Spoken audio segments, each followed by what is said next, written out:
नमस्ते सबैलाई। हामी अहिले हाट अफ भोट शीर्षकमा छलफलमा छौँ। यो हाट अफ भोट भन्ने बित्तिकै हामी चाहिँ नुन उन र सुनसँग चाहिँ जोडिन्छौँ। अहिलेको जस्तो गाउँघरमा चाहिँ गाडी पुगेको थिएनन्, त्यति बेला नुनदेखि सुन र उन खरिद गर्नको लागि महिनौँ दिन, कतिपय त 6 महिनासम्म पनि हिँडेको इतिहासहरू छ।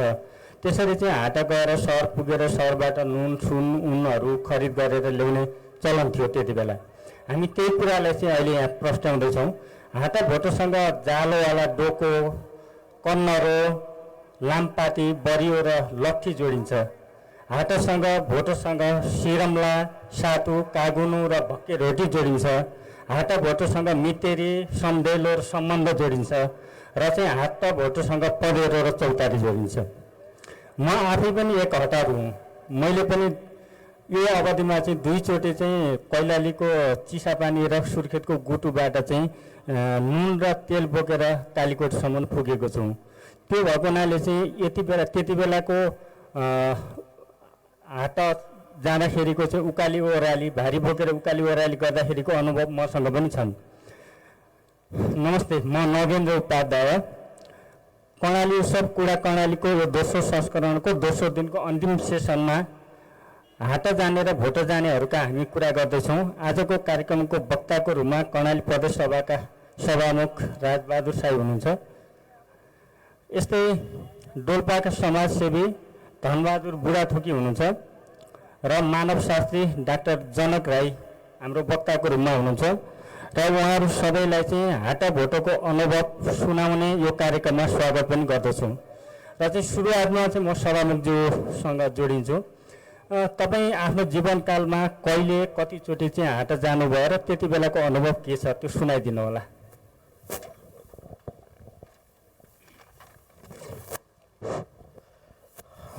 धन्यवाद छ।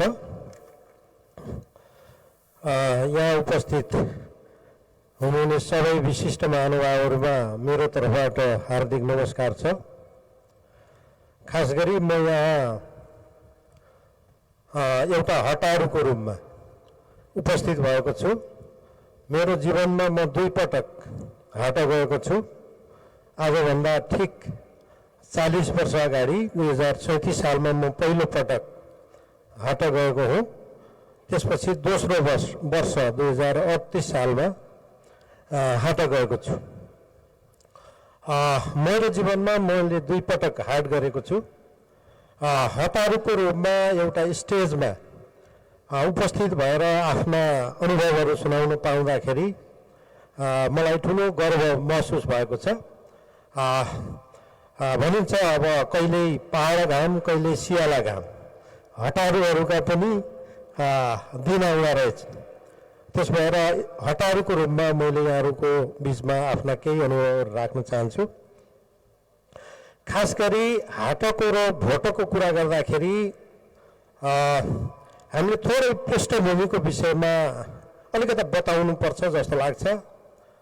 नयाँ पिँढी, अहिलेको जो नयाँ पिँढी छ त्यसले यो सुनौलो अनुभव ओगटेको छैन, उसले अनुभव गर्न पाएको छैन। अहिले हामीले हाट जाउँ भनेर खोज्दाखेरि पनि त्यो अवस्था छैन अहिले। त्यसो भएर नयाँ पिँढीका लागि एउटा विगतको आफ्नो पुर्खाले दुःख गरेको भोगेको कथा व्यथाहरूका विषयमा जान्न बुझ्नका लागि पनि यसले मद्दत गर्छ भन्ने लाग्छ। त्यसो भएर थोरै पृष्ठभूमि म राख्न चाहन्छु। हुन त म इतिहासको विद्यार्थी होइन, इतिहास म धेरै जान्दिनँ, तर पनि भनेका सुनेका र केही हदसम्म पढेका कुरामा आधारित रहेर भन्नु पर्दाखेरि भोट जाने क्रम हाम्रो हाट जानुभन्दा पहिलेको क्रम हो। हामीभन्दा पहिलेको पुस्ता भोट गएर आउने गर्दथ्यो। खास गरी हाट र भोट 3टा मुख्य विषयमा, एउटा नुन, एउटा सुन र उन को सँग सम्बन्धित हाट र भोट जोडिन्छ। यी 3टा कुराले गर्दाखेरि अन्यथा अरू मानव जीवनमा आवश्यक पर्ने आवश्यक चिजहरू आफ्नै ठाउँमा आफ्नै गाउँमा उत्पादन गरेर उपभोग गर्न सकिन्थ्यो। यी 3टा चिज आफ्नो ठाउँमा नपाउने हुनाले नै मान्छेहरू हाटेर भोट गएका हुन् जस्तो लाग्छ। भोटको परम्परा कतिखेर टुट्यो होला जस्तो लाग्छ भने जब तिब्बतमा चाइनाले आफ्नो चाहिने तिब्बतलाई आफ्नो भूमि भनेर चाइनाले लग्यो र उसले अलिकता आउट जावतमा नियन्त्रण गर्यो। त्यसपछि भोट जाने परम्परा सुरु भयो र खास गरी इस्ट इन्डिया कम्पनीले इन्डियामा जब राज गर्थ्यो त्यसपछि जङ्गबहादुर राणाले 1857मा इस्ट इन्डिया कम्पनी विरुद्ध विद्रोह गर्ने सेनालाई दबाउने काममा सहयोग गरेको हुनाले सुगौली सन्धिमा हाम्रो तराईको केही बेल्ट बाँके बर्दिया कैलाली कञ्चनपुरको केही भूभाग हामीले सुगौली सन्धिमा जो गुमाएका थियौँ त्यसपछि त्यो दबाएको पुरस्कार स्वरूप इन्डियाले जब फिर्ता गर्यो त्यो फिर्ता गरेपछि 1860तिर जब फिर्ता गरेपछि अलिक खुकुलो हाम्रो तराई र हाम्रो नेपाल र इन्डियाको बिचमा सम्बन्धहरू अलिक खुकुलो भयो र समान संस्कृतिका जातिका रीतिरिवाजका व्यक्तिहरूको आउजाउ विस्तार भएपछि त्यसपछि हाटको परम्परा अलि सुरु भएको जस्तो लाग्छ। त्यसो भएर त्यो हाटको परम्परा सुरु भएको र हाम्रो हाट जाने प्रवृत्ति चाहिँ नि बढेको हो जस्तो लाग्छ। यो दुईटा कारणले गर्दाखेरि भोटको बन्द भएको र हाटको सुरु भएको जस्तो लाग्छ। त्यही प्रक्रियामा खास गरी हाट भन्ने नाम खास गरी अवधमा हटिया भन्ने जो सानसाना झाप्राहरू बनाएर माल सामान राखेर वस्तु विनिमयको प्रक्रिया परम्परा जहाँबाट सुरु भयो त्यो हटिया भनेर भन्थ्यो र पछि हाम्रो जनजीवनले त्यसलाई हाट भनेर हामी हाट जाने परम्परा सुरु भएको जस्तो लाग्छ। खास गरी म 37 सालमा हाट जाँदाखेरि 19 दिन पहिलो पटक लागेको थियो। दोस्रो पटक म 18 दिनमा घरमा पुगेको थिएँ। उकाली ओह्रालीहरू अहिलेका जस्ता बाटाहरू थिएनन्, मान्छेले खनेर चाग्लो बनाएको अवस्था थिएन। हिँड्दै जाँदाखेरि जो डोबहरू परेका थिए ती डोबहरूमै टेकेर हामीले हिँड्नु पर्थ्यो। पछि आएर यो सडक सञ्जालको विस्तारसँगै खास गरी कर्णाली राजमार्गको विस्तारसँगै खास गरी बहुदलपछि 2054 सालपछि यो हाटको परम्परा कम भएको दैलेख कालीकोटभन्दा तल हाटको परम्परा कम भएको लाग्छ। बहुदलपछि पनि हामीले केही वर्ष यो हाटको परम्परा थियो, त्यो अनुभव मसँग छ। धन्यवाद सभामुखज्यू। अब हामीसँग डोल्पाका समाजसेवी हुनुहुन्छ, उहाँ चाहिँ हाट र भोट दुवै ठाउँमा चाहिँ जानुभएको अनुभव छ उहाँसँग। अघि अनौपचारिक कुराकानी हुँदाखेरि डोल्पाबाट नेपालगञ्जसम्म चाहिँ 60 दिन हिँडेर चाहिँ उहाँ चाहिँ भारी बोकेर चाहिँ आएर हाट जानुभएको अनुभव छ उहाँसँग। आफ्नो अनुभव सुनाइदिनु हुन धनराम बुढाथोकीज्यूलाई अनुरोध गर्दछु।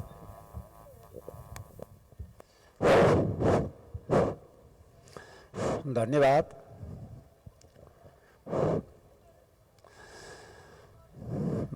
मलाई यहाँ त बोलाएर जुन हाट र भोटको बारेमा हजुर जुन यो आफ्नो अनुभव सुनाउने मौका दिनुभएको हुनाले अब यहाँ संयोजक अथवालाई लिएर यहाँ विशिष्ट सबै अनुभवी सबैमा चाहिँ मेरो हृदयदेखि चाहिँ न्यानो अभिवादन छ। म डोल्पा एउटा डोल्पाली भएको नाताले म अलिकता डोल्पाको बारे पनि म कुरान लागेको छु। हाट भोट चाहिँ दुइटै हामी डोल्पालाई त्यत्तिकै चुनौती रूप थियो र खासै गरी भन्दा मबाट डोल्पा माथि भोट जानलाई पनि अहिले पनि हिँडेर जाँदाखेरि 5 दिनदेखि 6 दिनसम्म लाग्छ। अलि भारी नबोकेर जाने मान्छेलाई भारी बोक्ने हो भने त अझ तपाईँले त्यो कुरै छोडौँ। त्यसैले डोल्पाको भूगोल ठुलो छ, 3टा भेगमा विभाजित भएको छ, माथिल्लो भेग, मध्य भेग र तल्लो भेग। 3टा भेगमा आफ्नै विशेषताहरू छन्। त्यसैमा माथिल्लो भोटको बारेमा भनौँ भने डोल्पाको भोटे भाषाबाट धोलाई डोल्फो भन्ने चाहिँ भोटे भाषा भए हुनाले हामीले चाहिँ नेपाली भाषाबाट धो भन्छौँ भने भोटे भाषा धोल्पो। त्यसैले डोल्पा जिल्लालाई नामाकरण भएको, डोल्पा जिल्ला चाहिँ त्यही भाषाबाट डोल्पा हुन गएको। र अर्को पहिला हामी जुन 20 सालमा पछि यो सीमाकरण हुँदाखेरि रुगा र सुलीगारदेखि लिएर अहिले पूर्वी रुकुमका चाहिँ हुगाम मैकोटदेखि लिएर डोल्पा चाहिँ तपाईँको हाम्रो डोल्पा जिल्लाको नामले हामी धौलागिरीमा चाहिँ थियौँ। हामी धौलागिरीमा 32 साल पछि मात्रै अहिले हामी यो कर्णालीमा पछि समावेश भएको हाम्रो डोल्पा जिल्ला हो। त्यसैले डोल्पा जिल्लाको आफ्नै भेष, आफ्नै तपाईँको परिकार छ। र अब जस्तै भोटमा जाँदाखेरि त्यो बेला हाम्रो भोटे कुनै पनि महिलाहरू हामी देख्दैनथ्यौँ, पुरुषहरू चौरी ल्याएर आउने, खसी ल्याएर आउने। अनि हामीमा तपाईँको भएको अब तिते फापर, मिठे फापर, अब गहुँ जौँ उवा उहीँको नुनसित साटोसाट हुन्थ्यो। र नुन र उन तपाईँको सुनभन्दा पनि बढी अझ किन भयो भने उनका सबै लुगा हुने जान्ने उनबाट हो। टोपी लाए पनि उन, लाम बनाए पनि उन, अनि बोखु पनि उन, अनि हामीहरूको राई पाखे पनि उन। त्यसैले उन र नुन चाहिँ अति ठुलो सुनभन्दा नि अझ माथि त्यो बेलाका चाहिँ गन्थे। अब सबै भाषाहरू नजान्ने, महिलाहरू पनि नआउने, दुधैमा आएर बस्यो भने अनि औलाले मर्छु भनेर दुधै पनि नबस्ने, रात दिन भयो भने काइके पुगिहाल्थे। त्यस्तो अवस्थाको चाहिँ डोल्पा हो र भोज क्षेत्र हो। अहिले पनि भोज क्षेत्र आउने किसिम छ। अहिले 3टा गाउँपालिका छ। जस्तै भिजेरमा जानुहुन्छ भने एकछिन यहाँहरूलाई भनौँ 65 कोष छ, त कति जानुपर्ने होला? अब कोष 65 भन्यो भने दिन कति लाग्ला? अब दिन त फेरि अब कोहीलाई छिटो होला, कोहीलाई ढिलो होला। भिजेरबाट पनि अझै एउटा गाउँ छ कु, 17-18 कोष उता छ, त्यो पछि पत्ता लागेको हो भन्ने पनि अनुसन्धानबाट थाहा भएको थियो। त्यस्तै अब तल्लो लाँगो माथि लाँगो दुईटा छ, तल्लो लाँगो माथि लाँगो पुरानो भोटे भाषाबाट, त्यो अहिले से फोक्सुन्डो गाविस छ। त्यस्तै अब ढो तलाब, माथि सिमिन तल्लो ढो तलाब पुरानो नाउँ, अब त्यो खोला भयो। यता आयो भने छार्का, छार्का तानसिङ गाउँपाले छ, अनि त्यो मुकोट तलाब, त्यस्तो चाहिँ तपाईँ नाउँ रहेको थियो पहिला। अनि उनीहरूको लुवाई खुवाई सबै कुरा उनीहरूले चाहिँ आफ्नै प्रकारको थियो। उनीको बोखु ओन्ने, बोखु नै ओछ्याउने। हाम्रो यो कपडा भोटमा कसै पनि देखेनौँ हामीले पहिला। बल्न पछि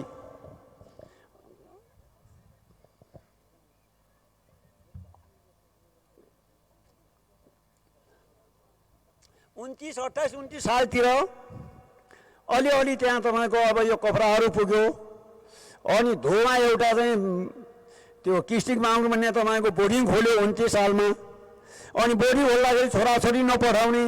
अनि त्यहाँ कस्तो थियो भने ल तिम्रो छोराछोरी पनि पठाऊ, अभिभावकलाई चाहिँ 500 रुपियाँ पनि बाबुआमालाई दिने र छोराछोरीलाई स्कुल पठाइदेऊ। त्यो सम्म तपाईँको सुरुवात भएको थियो। त्यो 28-29 सालतिर तपाईँको भन्दा अझ पछाडि नै होला भन्ने त्यस्तो चाहिँ डोल्पा अब माथि भोटमा जाँदाखेरि बिगड हुन्थ्यो। अनि नुन हाम्रो चाहिँ तपाईँको भोटबाट नआइनुहुने, अनि नुन ल्याएर माथि भोट नपुगेपछि यताको बढी भोट एउटा चाहिँ यो रिङ्गोमा आउँथ्यो मेला लाग्न, एउटा धोमा र एउटा काकोटमा। अनि भोटेहरूले चौरी र खसीबाट नुन जगाएर त्यो ठाउँमा ल्याउने। तल्लो भेगको हाम्रो चाहिँ मान्छेहरूले भेरा बाख्रा चाहिँ चाकेर त्यो ठाउँमा लिसेपछि अनि नुन र अन्न साटासाट हुन्थ्यो। भोटेहरूको नुन यता ल्याउने। अनि फेरि भोटेहरूको नुन कस्तो हुन्थ्यो भने हाम्रो जहिले पनि कुमै हुने। उनीको नुन 1 पाथी दियो भने हाम्रो चाहिँ फापर 3 पाथी दिनुपर्ने, अनि 3 खुटे भन्थे। अनि गहुँलाई चाहिँ 2 पाथी दियो भने दुने अहिले भाउ भन्थे। अनि नुनलाई तपाईँ हाम्रो अन्न 2 कहिले 2-5 हो, कहिले तपाईँको अब दुनेदेखि त तली कहिले पनि मेरो जान्दाभरि घटिया थिएन। अनि त्यसरी चाहिँ साटासाट गर्ने। अनि त्यो भेरा बाख्राले तपाईँको नुन बोकाएर घर ल्याइसकेपछि फेरि अब हाम्रो पनि आफूले खाने। अनि त्यहाँबाट पनि कहाँ लिनु पर्थ्यो? त्यो खसी जगाएर फेरि ल्याएर यहाँ झारकोट रुकुमको चाहिँ यो माथि मगमा 8-20 म यतातिर सबै उता माथिल्लो रुकुम अनि बाँकी मगमा तिब्बतबाट नुन ल्याएर राख्यो भने फेरि त्यो नुन ल्याएर फेरि औलो आउनु पर्थ्यो। अनि औलोमा नुन दिइसकेपछि औलीले के गर्थे? अनि फेरि त्यहाँ अब धान, मकै, औलोको गहुँ फेरि दुने भाउ त त्यही नै भाउ हो। अब फेरि हामीले भोटबाट चाहिँ ल्यायौँ भने औलो ल्याएर पनि फेरि 3 खुट्टे 2-5 हो, दुनियाँ लिएरै चाहिँ जान्थे। यस्तो चल्नु भएर परम्परा थियो। डोल्पाबाट अहिले यहाँ जारकोटको चाहिँ यो गोताङ कोटसम्म पुग्नलाई भेडाहरू सक्दैन थिए, बाँधेर मात्रै उकालेर ल्याउने चाहिँ बाटो थियो। हटारोहरू आउँदाखेरि पनि तपाईँ एउटाले भारी बोक्ने एउटा रित्तो भएर चाहिँ धक्क्याउने र उकाल्ने त्यस्तो बाटो चाहिँ थियो त्यो बेला, खसी राख्दाखेरि पनि। भने अब त्यस्तो चाहिँ डोल्पा हो। अर्को अब हाम्रो चाहिँ अब डोल्पाको स्थिति हेरौँ भने पहिलेदेखि एउटा प्राचीन कालदेखि चाहिँ त्यो जस्तो अघि तपाईँले कुराकानी गर्नुभयो नि, त्यति बेला जस्तो अहिले खाद्य संस्थानको या बाहिरबाट चाहिँ चामल आयात भएर कर्णाली जान्थेन होइन, त्यो माथिबाट चाहिँ नुनहरू आउने, तलबाट चाहिँ यहीँको उत्पादन खाद्यान्नहरू जाने भन्ने हो तपाईँको भनाइ? हो, त्यही नै हो। त्यहाँ कुनै खाद्य थिएन, केही थिएन। आफ्नो घरको चाहिँ रोटी बोटी जस्तै तेल अन्न खाने पिने सबै घरकै नै हो। यदि आउसँग भएन पुगेन भने गाउँमा हुने खाने को छ? उसँग अन्न सापट्टि ल्याउने कात्ती, अनि असोज कात्तिकमा पाक्यो भने फेरि उसलाई तपाईँ 10 पाटीको 5 पाटी थपेर 15 पाटी दिने चलन पनि थियो पहिला। त्यसरी तपाईँ पैँचो साटो पाटो गरेर खाने हो। खाद्य तपाईँको भन्ने कुरा त्यहाँ थिएन। खाद्य त पछि तपाईँको कति 35-36 सालतिर तपाईँ अलिअलि खाद्यको व्यवस्था भयो। त्योभन्दा अगाडि डोल्पामा खाद्य थिएन। यो नुन सारोसार गर्ने, भोटो जाने, औला आउने त्यस्तो चाहिँ व्यवहार चाहिँ तपाईँको भएको थियो। अब हाटोको कुरा गर्नुभयो। हाटोको कुरा गरौँ भने म चाहिँ 25 सालमा म नेपाल गएको थिएँ मेरो ठुलो दाजुसित। अनि त्यो बेला कटुको र 38 भन्ने हाम्रो जडीबुटी थियो र 38 मैले 10 धानी बोकेको थिएँ। त्यो माथि तपाईँको खाने पिने तिते फापर मिठे सबै चिज चाहिँ बोकेर अनि एउटा डोकामा भुजपत्तरले तपाईँको सेपेर भित्र चाहिँ कटुकी 38 राखेर त्यसलाई अनि भुजपालले वरिपरि तोडेर जाबो बनाएर माथि राख्ने। अनि त्यो माथि 38 माथि फेरि चाहिँ खाने पिने सामान बोकेर म आउँदा डोल्पाबाट अहिले गोताङ कोर आउनसम्म मात्रै हामीलाई 8 दिन लागेको थियो। कस्तो थियो भने यो डाँडाबाट गयो र त्यो डाँडा पुग्यो, त्यो डाँडाबाट फेरि आएर यहीँ आउनुपर्ने। यो त भिड छ, कान्न नसकिने। फेरि गयो माथिबाट फेरि घुमेर खोला फेरि त्यहीँ आउनुपर्ने। 8 दिनको हामी गोताङकोट पुगेका थियौँ भने यहाँबाट जाँदैखेरि अनि रिम्नबाट त्यो पुल्ती कार्यालय काटी त्यहाँबाट गयो उता चाहिँ हिले अनि त्यो थाराबाङ हुँदै बौवै भन्ने चाहिँ गएका थियौँ। र अनि त्यो बेला बौवैमा एउटा चलन थियो कि पन्त पूजा भन्ने, अनि नचाउने, त्यो लेकमाथि गएर नचाउने तपाईँको त्यस्तो पन्त पूजा चाहिँ थियो। त्यस्तो चलन पनि अब अहिले त चाहिँ अब गाडी आयो चाहिँ देखिया छैन कुरो। त्यो बेला हामी गएको हौँ पन्त पूजा भएर रात तपाईँको धनु काट्ने भनेर धनु काट्थे। खरानी चाहिँ मुखमा लाग्यो नलागे फेरि गुरुले हान्थे पनि। तैँले सायद गाडी देउता बिकुलसिन भोलि व्यापार हुँदैन भन्ने चलन थियो। अनि अर्को के थियो भने हाटो जाँदाखेरि जेठाहरू तपाईँको राजा जतिकै बस्ने, कान्छाले तपाईँको सबै कुरा गर्नुपर्ने। भाँडा धो कान्छो, खाना बना कान्छो, पानी ल्याऊ कान्छो, दाउरा लिएर पुनेर भाग हुन्थ्यो। अनि किन गयो भन्दाखेरि केही भन्यो भने बुढो पाए के भन्थ्यो, पाली खानु पाली जानु, तिमीले पाली पनि भोलि ठालु जेठा हुने पाली आउँदैछ भने तर हाम्रो जिन्दगीमा आउने भएन। अहिले हाटै अब हरायो। त्यसरी हामी चाहिँ अब नेपालमा पुग्दाखेरि त्यो बेलामा धान्नी भन्ने चलन थियो। हेर्नुहोस्, मैले 10 धान्ने अति लिएको धान्नीको कति चाहिँ 70 रुपियाँ कतिमा चाहिँ बेचेको थिएँ। केजी थिएन धान्नीमा। र मसँग जुम्मा त्यो बेचबाच गर्दाखेरि 731 रुपियाँ दाम भएको थियो। मैले फिर्ता हुँदाखेरि त्यो भारी बोक्न मैले सकेन। सबै कपडा सस्तो थियो। त्यो भनेको 731 रुपियाँमा किनेको सामग्री पनि मैले बोक्न सकेन, किनभने जे पनि सस्तो थियो। जिनका ठेला भन्थ्यो, सेतो जिन, हरियो जिन, काला जिनहरू 100 रुपियाँ हालेपछि चाहिँ 80 मिटर 40 मिटरका थाना आउँथे। अनि सिटिन यो कोराहरू सिटिनहरू 40-50 छिट कस्ता छापदारी बुट्टा हाम्रो कर्णालीको धेरै लाउने छापदारी ती 20 रुपियाँदेखि अथवा 16 रुपियाँदेखि 20 रुपियाँ हेरेर चाहिँ भाउ थियो भने। अब त्यस्तो चाहिँ जुग जोगना हामीले धेरै दुःख पायौँ। हाम्रा खुट्टाले जुत्ता लाउन पाएनौँ। त्यो बेलाको कुरा आयो भने काँडा त हाम्रो लागि त साधारण हुन्थ्यो। खाना आफ्नो लोकल खानादेखि अरू केही खाएनौँ हामीले। अब अहिले त बच्चा जन्मियो कि जन्मदा दिनमै चाहिँ मोजा सोजा लाएर तपाईँको 6 दिन परिवर्तन। यति आउँदा म आज हेर्दै म आफैलाई उन्नतो लागेको छ, कहाँबाट कहाँ पुगिदियो, कहाँबाट के भयो। यो भगवान् एउटा दिन हो, विकसित आधुनिक युगमा चाहिँ अहिले पुगियो। म पनि अब धेरै नै खुसी लागेको छ र आज त्यही हुँदै डोल्पाको एउटा शिवफुरुवा यहाँ बोलाउनु भयो। तपाईँले पनि डोल्पामा 18 भर दुःख पाएको 4 पटक म गएको छु। 25 सालबाट म 32-33 सालसम्म हाटहरू भएँ। धेरै हाटको चाहिँ व्यवहार गरिरहनु त्यस्तै हो। भोरमा म चाहिँ भन्ने हो भने छाड्का भोरमा 5 पटक गएँ। म धो तरावमा पनि पुगेँ। धो तरावका यस्तो कहानी दुःख लाग्दो छ। पहिला जाँदाखेरि खानै नखाउँ जस्तो लाग्यो। अनि म छाड्का गएर यसो हेरेँ, मलाई तपाईँको सबै सम्मान गरेँ, हेरेँ कहाँ हो मरुभूमि। अनि मलाई कस्तो कल्पना लाग्यो, केही खाने इच्छा लागेन। यति गएर खाएर मलाई रोग लाग्यो भने त म त यहीँ मर्ने होला। यहाँबाट मेरो घर जाने कुनै उपाय छैन। मलाई खानेसम्म लागेन पहिलोपल्ट जाँदाखेरि। कहाँ पुग्यो भन्ने कुरा मलाई त्यस्तो भयो। र पछि त अलिकता अब बानी पनि लाग्यो, पतियो। अनि त्यहाँको हावापानीसित पनि जुझ्दै आइयो। र यस्तो ठाउँ तपाईँको एउटा दुःख बिखर धेरै कर्णालीको छ। तर जे भए पनि कर्णाली आज हामी पछाडि चाहिँ डोल्पा पछाडि आएको हो यहाँ। तर अहिले कर्णाली समावेश भइयो र कर्णालीमा पनि अहिले हाम्रो कर्णालीको 10 जिल्ला एउटा परिचित छ। र अहिले हाम्रो प्रदेश सरकारले पनि कर्णाली नामाकरण गर्नलाई सबैभन्दा अगाडि उछिनेर नामाकरण गर्यो। यो पनि हामी खुसी छौँ र धन्यवाद दिनैपर्छ। हुन्छ, धन्यवाद। म फेरि एकचोटि सभामुखज्यू कहाँ आइपुगेँ। जस्तो हटाहरू जाँदाखेरि चाहिँ त्यहाँको हाट जाँदाखेरिको सामग्री के हुन्थ्यो, उनीहरूले लगाउने के हुन्थ्यो, बाटोको अवस्था के हुन्थ्यो, बाटोमा के खान्थे लगायतको कुराहरू जो त्यति बेलाको अनुभवहरू के थियो त्यो बताइदिनु न। हाट जाँदाखेरि मुख्य रूपमा प्रयोग गर्ने सामग्रीहरू भनेका हटाले डोको प्रयोग गरिन्थ्यो। अहिले हामी आधुनिक झोलाहरू ब्याकप्याक जो भन्छौँ त्यसैको चाहिँ नि त्यो पुर्खा हो जस्तो लाग्छ। त्यही टेक्नोलोजी प्रयोग गरेर अहिलेका ब्याकप्याकहरू बनाइएका होलान् जस्तो लाग्छ। हटाले डोको भनेर भन्छ। निगालाको डोको बुनेर अलि सानो हुन्थ्यो। अरू घाँस दाउरा ल्याउने डोकाहरू अलि ठुला हुन्थे।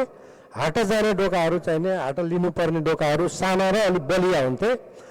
त्यो डोकाको टुप्पोमा बिटमा चाहिँ नि जाला हुन्थ्यो, जाली डोको हुन्थ्यो। जाला माथिसम्म पनि सामान ल्याउनु पर्ने हुनाले त्यसलाई नखसो सामान भनेर बनाइएको हुन्थ्यो, जाले डोको हुन्थ्यो। डोकामा खकन्ना भन्ने लगाउँथे।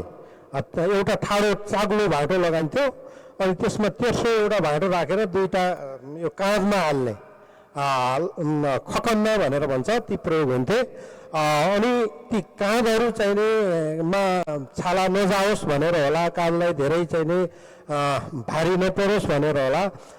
पिठ्यौँमा काम्लो पाखी चाहिँ नि पट्याएर लामो बनाएर त्यसलाई दोब्र्याएर एउटा काँधमा र अर्को काँध प्रयोग गरेर त्यसको माथि चाहिँ नि त्यो खकन्ना भन्ने चिज हामीले लगाएर लामपातो लगाएर बरियो र लामपातो भन्ने हुन्थ्यो। टाउकामा राख्ने अलि चाग्लो बुनेको अल्लाको अरू रसी चाहिँ नि अल्लाकै घरमै चाहिँ नि बाटेको अल्लाको डोको लगाएर सामग्री ल्याएर आइन्थ्यो। मुख्य गरी हाट जाँदाखेरि हामीले दैलेखतिरबाट खास गरी घिउहरू लिएर जाने चलन थियो। हाट जानुभन्दा पहिलो दिन खास गरी हाट जाँदाखेरि दिन हेराएर एउटा गाउँको सँगै गाउँका गाउँ जान्थे। दिन हेराएर दिन बार साइद हेराएर जाने चलन थियो। त्यो सबै कुरा मिलाएर पुरै गाउँ उठेर जान्थ्यो। अनि हाट जानुभन्दा अघिल्लो दिन तामाको ठुलो भाँडोमा त्यो घिउ वर्षभरि बनाएको घिउलाई त्यो उमालेर सफा गरेर त्यसपछि हिउँदको महिनामा चिसोमा राखेर त्यो घिउ जम्थ्यो। भोलिपल्ट मालुका पातहरूमा ठुल्ठुला पोकाहरू बनाएर अहिलेको जस्तो भाँडाहरू त्यतिखेर पर्याप्त पाइँदैन थियो। ती मालुका पातहरूमा त्यो पुनियाले चाहिँ नि त्यो घिउहरू काटेर त्यसमा चाहिँ नि राखेर त्यो घिउको अब धान्नी भन्ने हुन्थ्यो। अघि उहाँले भनिसक्नुभयो किलो भन्ने अलि धेरै पछि आएको हो। त्यो बेला धार्नी भन्ने हुन्थ्यो, अहिले हामी धार्नी भन्छौँ। त्यो बेला जनजीवनले धान्नी भन्थ्यो। यति धान्नी फलानाका घरमा यति धार्नी घिउ भयो, फलानाका घरमा यति धार्नी घिउ भयो भनेर त्यो प्रचारित हुन्थ्यो गाउँभरिमा। जसले वर्षभरि धेरै घिउ बनाएर हाटा लियो त्यसको नाम चल्थ्यो, त्यसैले मान्छेले खाएर नखाएर बढी चाहिने, अहिले ठुला उद्योग धन्दा बाट चाहिने प्रफिट गरे जस्तै त्यो बेला घिउ उत्पादन गरेर जाने कुरा हुन्थ्यो, त्यसमा पनि एक खालको प्रतिस्पर्धा हुन्थ्यो। अनि जसले सबभन्दा ठुलो भारी लिन सक्यो, जसले धेरै घिउ लिन सक्यो ऊ अलि गर्व महसुस गर्थ्यो। त्यो बेला त्यस घरको मान्छेले अलि गर्व महसुस गर्थ्यो, धेरै सामानहरू तलबाट ल्याइन्थ्यो, धेरै नुनहरू ल्याइन्थ्यो, त्यसो भएर त्यसरी जाने चलन थियो। हिँड्दाखेरि मैले अघि नै भने अहिलेका जस्ता रोडहरू अलि चाग्ला बाटाहरू पनि थिएनन्, मान्छेले हिँड्दै जाँदाखेरि जो बाटो बनेको हुन्थ्यो त्यसलाई नै पछ्याएर जानु पर्थ्यो। अनि अहिलेका जस्ता पुलहरू थिएनन्। दैलेखबाट कट्टासे म गएको हुँ, कट्टासे जाँदाखेरि हामीले 3 ठाउँमा नाउ तर्नु पर्थ्यो, नदी तर्नु पर्थ्यो, काठका बनाएका नाउहरूमा ठुल्ठुला भारी राखेर तर्नु पर्थ्यो। र त्यो नाउ तर्दाखेरि धेरै ठुलो भय उत्पन्न हुन्थ्यो, डर उत्पन्न हुन्थ्यो। अब पोल्लो छालमा पुगिने हो कि होइन भन्ने किसिमको डर र भय चाहिँ नि मनमा उत्पन्न हुन्थ्यो। त्यो छाल क्रस गर्दाखेरि अर्को जुनी बाँचे जस्तो त्यो अनुभव हुन्थ्यो। त्यसो भएर त्यस बेला धेरै चाहिँ नि अगाडि हटाएका अनुभवीहरूले, अघिल्लो पुस्ताहरूले पछिल्लो पुस्तालाई यसरी भारी बोक्नुपर्छ, भारी यसरी समातेर नाउमा बस्नुपर्छ, यसरी भारी उतारेर जानुपर्छ, एक खुट्टो नाउमा र अर्को खुट्टो भुइँमा टेक्नुहुन्न, किनभने त्यो नाउ त्यो चाहिँ नि नदीतिर उता जान्छ भनेर त्यो भुइँमा टेक्ने बित्तिकै अर्को खुट्टो उठाएर छालमा उत्रिनु पर्थ्यो। त्यस्तो किसिमको कुरा हुन्थ्यो। पहिले आउँदाखेरि एउटा सानो एउटा मात्रै नाउ हुन्थ्यो, अब धेरै मान्छेहरू आउँथे, त्यो पालो बस्नुपर्ने हुन्थ्यो। एउटा नदीको किनारमा झन्डै 5 दिन 7 दिन 10 दिन 11 दिन बसेका पनि अनुभवहरू छन्। त्यो पालो लेखाउनलाई गाउँको एउटा मान्छे बिना भारी पहिले नै त्यो पालो लेखाउनलाई पहिले नै गाउँका मान्छेहरूले पठाएका हुन्थे। नदीको किनारमा गएर त्यहाँको नाउ तार्ने माझीसँग उसको नाम रोल करम लेखाएर बसिराखेका हुन्थ्यो। पछि हटेरोएर आएर धेरै दिन त्यहाँ कुर्नु पर्दैन थियो, त्यस्तो परम्परा हुन्थ्यो। त्यसरी हामी जान्थ्यौँ। प्राय जसो त्यो बेला नापेर मात्रै खाना खान पाइन्थ्यो। अन्दाज गरिन्थ्यो यति दिनमा घर आउन सकिन्छ भनेर सबै सातु सामल सामग्रीहरू, खाना पकाउने भाँडाकुँडी पनि घरबाटै लिनु पर्थ्यो। दाउरा बनाउने हतियारहरू, बन्चरो, आँसी अनि कोदाली भन्छौँ अहिले हामी, बाउसो भन्थे, बाउसो घरबाटै बोकेर लिएर जानु पर्थ्यो। ओड्ने ओछ्याउने जो मैले अघि भने अरू केही हुँदैन थियो, त्यो भारी बोक्दाखेरिको काम्लो जो हामी पिठ्यौँमा राख्थ्यौँ त्यसैलाई हामी बिहान राति प्रयोग गर्थ्यौँ ओड्नेमा। ओछ्याउनेमा स्याउलाहरू ओछ्याएर बसिन्थ्यो। निश्चित बास बस्ने ठाउँहरू हुन्थे, फलाना जिल्लाको फलाना ठाउँमा बस्ने, फलाना जिल्लाको फलाना ठाउँमा बस्ने भनेर जिल्लाको ठाउँको पनि नामाकरण भएर त्यो ठाईको नामहरू राखिएको हुन्थ्यो। प्राय जसो एउटै सिजनमा हाट हुने हुनाले प्रत्येक गाउँठाउँका मान्छेहरूका अलगै बस्ने ठाईहरू हुन्थे, ती ठाईहरूमा नै हुन्थ्यो। बस्ने ठाउँमा अलि सबेरै पुगे पनि त्यहीँ बसिन्थ्यो। 1-2 घन्टा 3-4 घन्टा अगाडि पुगे पनि त्यहीँ बास बस्ने गरिन्थ्यो। त्यस्तो परम्परा थियो। अब खास गरी नास्ताको रूपमा दिउँसो प्रयोग गर्ने नास्ता पनि घरबाटै बनाएर ल्याउने चलन थियो। सिरमला भन्छौँ अहिले हामी, सिरौडा भन्थ्यौँ त्यतिखेर। सिरौडाहरू, लाडुहरू, कसारहरू, चामलका रोटीहरू, सातुहरू बनाएर ल्याउने गरिन्थ्यो। त्यसरी हामीले खाने सामग्री घरबाटै ल्याएर आउँथ्यौँ। धन्यवाद सभामुखज्यू। अब दुवैजना वक्ताको उत्तरहरू सुनिसकेपछि हामीसँग मानवशास्त्री डाक्टर जनक राई हुनुहुन्छ। अहिले पनि हाट भोटोको चाहिँ अवस्था समयअनुसार फेरियो, तर पनि अहिले पनि कर्णालीको हाम्रो यहाँको नागरिकहरू अझै पनि सुदूरपूर्वमा गएर त्यहाँ सामग्रीहरू बिक्री गरेर फेरि हाटबाट सामान लिएर चाहिँ आफ्नो ठाउँमा फर्किने गर्नुहुन्छ। त्यो अनुभव त्यो पनि अहिले पनि यथावत छ। अब यसमा चाहिँ डाक्टर राईको जवाब के छ? धन्यवाद नगेन्द्रजी। म यसो गर्नु पर्ला, सबभन्दा सुरुमा म चाहिँ एकदम सुदूरपूर्व सुदूरपूर्व खोटाङमा जन्मेको, सुनसरीमा हुर्किएको, काठमाडौँमा काम गर्ने मान्छे। अब म हटारू होइन, म बजारू हुँ। मैले किन बजारू भने म एकछिनमा यसमा आउला। त्यसले गर्दाखेरि यहाँ अब दुईजना हटारूहरूको अनुभव यस्तो खालको अनुभव, मिठो अनुभव आयो कि त्यो वास्तवमा कुनै पनि विश्वको विश्वविद्यालयमा हामीले त्यो अनुभव पढ्न पाउँदैनौँ है। त्यसले गर्दाखेरि यो कुरा कर्णालीमा सम्भव हुँदो रहेछ, मैले थाहा पाएँ एउटा कुरा। अर्को कुरा, अब उहाँहरूको अगाडि मैले यो हाटको बारेमा अहिले कुरा गर्नु भनेको चाहिँ ब्रह्मालाई चाहिँ तपाईँको वेदमा यस्तो यस्तो छ रे भनेर जिस्का जस्तो होला होइन। त्यो कुरा मैले यहाँ किन यहाँलाई अनुभव भने मैले के भनिरहेको छु भन्दाखेरि मैले आफू हाटमा गएको त छैन। म जुन ठाउँमा म जन्मेँ त्यहाँ पनि 25 सम्म भनौँ म तपाईँको 5-6 कक्षासम्म पढ्दाखेरि पनि पाहाडका हाम्रा पनि पुर्खाहरूले नुन लिनुको लागि, मटेरियल लिनुको लागि 2-4 दिन लगाएर समूहमै जाने हो, ढाका बोकेर ल्याउने हो। तर यो तपाईँको सबै ठाउँमा थियो, नेपालको पाहाडमा अरू ठाउँमा पनि थियो। तर कर्णालीको अलिकति विशेष रहेछ है, अघि पनि आयो कर्णालीको क्षेत्रको यो विशेष रहेछ। मैले यस बारेमा चाहिँ अध्ययनहरू गर्दाखेरि पनि यसको केही विशेषताहरू मैले पाएँ। त्यसले गर्दाखेरि यो हाट जाने, यो भोट जानेलाई यसलाई कसरी बुझ्ने भनेर मेरो बुझाइलाई यहाँहरू समक्ष म केही कुराहरू चाहिँ राख्न चाहन्छु। यो अनुभूति मैले मागेँ। म कुनै तपाईँको यो हाट बजारको यो हाट जाने विशेषज्ञको रूपमा मैले भनिरहेको छैन। पहिलो कुरा अघि मैले भने म बजारु हुँ भने, मैले त्यो भनेको अर्थ के भने हामी चाहिँ तपाईँको बजारमा जाने, बजारमा आएका कुरालाई उपभोग गर्ने, किन्ने। कसको लागि भन्दाखेरि मेरो लागि, कहाँ छ सस्तोमा किन्ने, बजारमा किन्ने, जे चाहिन्छ किन्ने। त्यो किन्ने मेरो परिवारको लागि हो। मैले मेरो गाउँको लागि किन्ने भन्ने चाहिँ कहिलेकाहीँ मलाई तपाईँको मन लाग्यो भने कसैले दिनुको लागि किनौला, तर गाउँको लागि किन्ने होइन। म किन्ने र मेरो तपाईँको त्यो बेच्ने पसलेको बिचको र बिचमा आउने बाटोको बिचमा कुनै सम्बन्ध छैन। त्यो भन्दा फरक यो हाट जाने र भोट जानेमा अघि उहाँहरूले जुन उनको कुरा गर्नुभयो, नुनको कुरा गर्नुभयो, सुनको कुरा, लत्ता कपडाको कुराहरू गर्नुभयो, यो चाहिँ के भन्दाखेरि वस्तु विनिमय पनि हो भने एकले अर्का ल्याएर तपाईँको बेच्ने, किन्ने, साट्ने, अर्को वितरण पनि गर्ने। ल्याउँदाखेरि तपाईँको बाटोमा आउँदाखेरि मैले बुझेअनुसार यो किन कसरी सम्भव हुन्छ भन्दाखेरि यो भनेको हाट जाने भोट जाने भन्ने चाहिँ सामाजिक सम्बन्धहरू बनाउने कुराहरूमा महत्त्वपूर्ण हुँदो रहेछ। उहाँहरू जाँदाखेरि सबै ठाउँमा, हरेक गाउँमा उहाँहरूको इष्ट हुन्थे, उहाँहरूको मित राख्नु पर्थ्यो। त्यसले गर्दाखेरि के भन्दाखेरि तपाईँको हिमालदेखि तराईसम्म त्यो समयमा कर्णालीका मानिसहरूको मित हुन्थे, इष्टहरू हुन्थेन्। त्यो सामाजिक सम्बन्ध जसलाई अहिले हामी विकासे भाषामा सामाजिक पुँजी पनि भन्थ्यो, त्यो पुँजी निर्माण गर्नु त कर्णालीका मानिसहरूले धेरै अगाडिदेखि जानेको रहेछ नि त।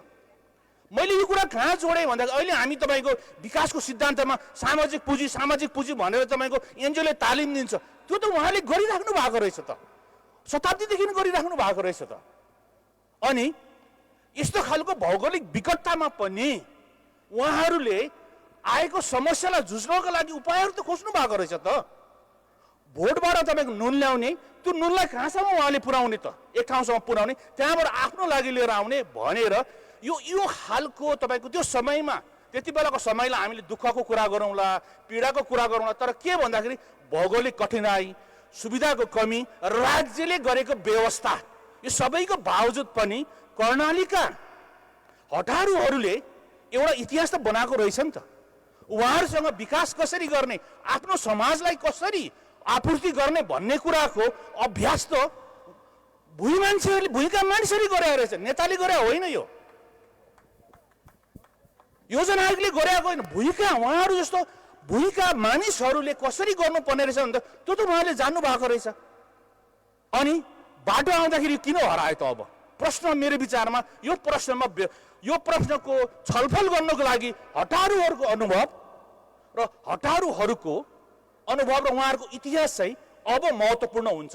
हाम्रो भावी, अब हाम्रो यसको लागि किन अब हाटको कुरा गर्ने त, बाटो आइसक्यो, हाट जाने छैन, अब किन कुरा गर्ने त भन्दाखेरि, तर यो भनेको मैले कसरी भन्छु भने एउटा यो भुइँ मान्छेहरूको इतिहास, भुइँ मान्छेहरूले कर्णालीको सांस्कृतिक निर्माणमा, कर्णालीको राष्ट्रियतामा उहाँले गरेको योगदानको तपाईँको कदर गर्नुपर्छ। त्यो भनेको के त? म यहाँलाई एउटा उदाहरण दिन्छु। म यो चाहिँ तपाईँको जेम्स फिसर भन्ने एउटा मानवशास्त्रीले गरेको अध्ययन, उहाँहरूकै जिल्लाको काइकोहरू बस्ने, उहाँले तपाईँको 2026 सालमा गरेको अध्ययनमा उहाँले के देखाउनुहुन्छ भने काइको यसरी तपाईँको भोट जाने र तपाईँको हाट गएर तपाईँको तराई आउने, यसरी गर्दाखेरि के भयो भन्दाखेरि त्यसले तपाईँको उहाँहरूको आपूर्ति त भयो, तर हामीले बुझ्नुपर्ने कुरा के छ भने हामीले चाउचाउ मात्रै खाँदैनौँ, चाउचाउ खाने क्रममा चाउचाउले दिने विज्ञापन पनि दिमागमा आउँछ भनेपछि वस्तुले तपाईँको चेत पनि ल्याउँछ, सूचना पनि ल्याउँछ, त्यसले तपाईँको संस्कृति नयाँ संस्कृति पनि ल्याउने भयो नि त।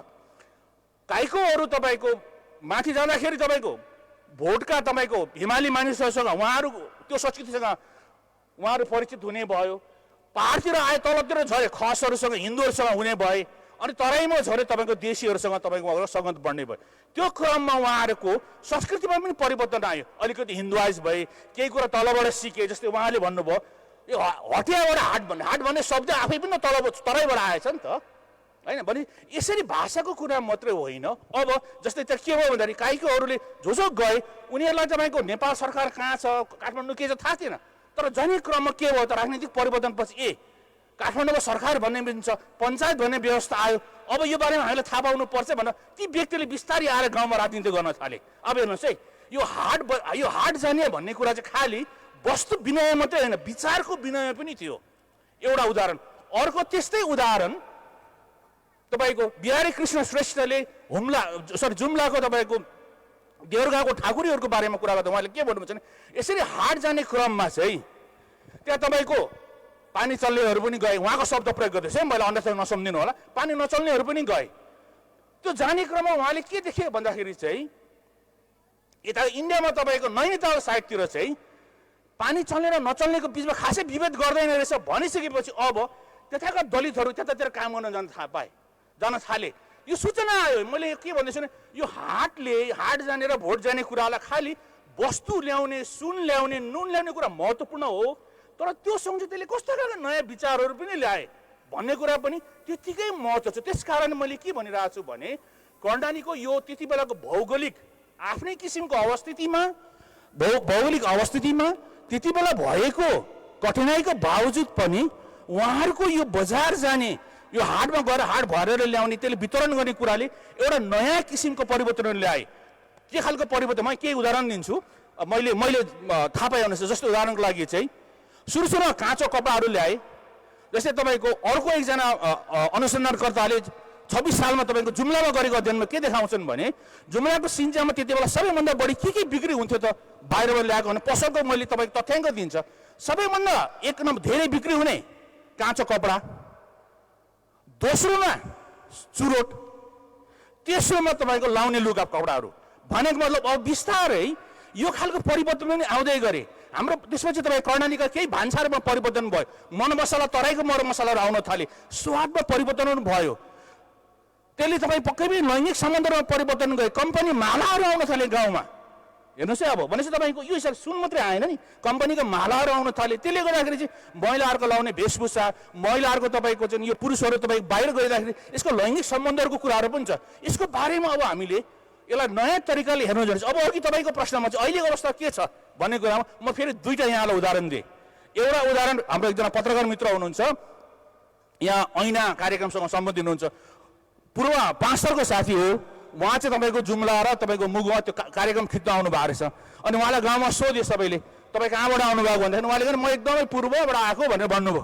कहाँ पूर्व भन्दा पान्थर भन्नुभयो उहाँले, होइन पाँचथर भन्नुभयो। अब उहाँलाई के लाग्यो भने यहाँको मान्छेलाई थाहा छैन। अनि त्यो जसमा उहाँले सोध्नु उहाँले के भने कुन गाउँ, फल्ना गाउँ, त्यहाँ चाहिँ म पुगेको छु, त्यो पल्लोपट्टि यस्तो रुख छैन हो, पल्लो गाउँ यो छैन हो भने म अब यहाँ मैले के जोड्दैछु भने अहिले पनि पूर्वतिर कर्णालीका मानिसहरू 3-4 जना मानिसहरू व्यापार गर्न गइरहेको हुन्छ, तर तपाईँले कर्णालीमा मेरो गाउँका कोही पनि व्यापार गर्न आएको तपाईँले पाउनुहुन्न। यो कहाँबाट आयो? यो मैले प्रश्न यहाँ यो उदाहरणले के भनिरहेछ भने कर्णालीका मानिसहरू अहिले पनि जस्तै मेरो ससुरालीमा तराईमा आएर उहाँहरू 15 दिन बस्नुभयो, इटरीबाट सामान ल्याउनु भयो, त्यो सामान लिएर तपाईँको फेरि पहाडतिर जानुहुन्थ्यो, व्यापार गर्नुहुन्थ्यो, फर्किनुहुन्थ्यो, फेरि आउनुहुन्थ्यो। भनेपछि त्यो दुःखको कुरा होइन। यो त्यो क्षमता, त्यो सिप, त्यो व्यावसायिकता कहाँबाट आयो होला भन्दाखेरि त्यसको त्यो इतिहासलाई निर्माण गर्ने कुरा, त्यो तपाईँ त्यसै आएर जुम्लेहरू चलाक हुन्छ नै भनेर आएका होइनन्। त्यसको लागि त तपाईँको इतिहासले, संस्कृतिले तपाईँलाई तालिम दिनुपर्छ, तपाईँले सिक्नुपर्छ। अघि उहाँले भन्नुभयो नि डुङ्गा चढ्ने कसरी चढ्नुपर्छ उहाँले सिकाउनुहुन्थ्यो नयाँलाई। त्यसरी नै यो क्षमता, यो स्किल भने अहिले हाम्रो विकासे भाषामा इन्टरप्रेन्योरसिप स्किल भन्ने कुरा त कर्णालीको मानिसहरूसँग रहेछ त।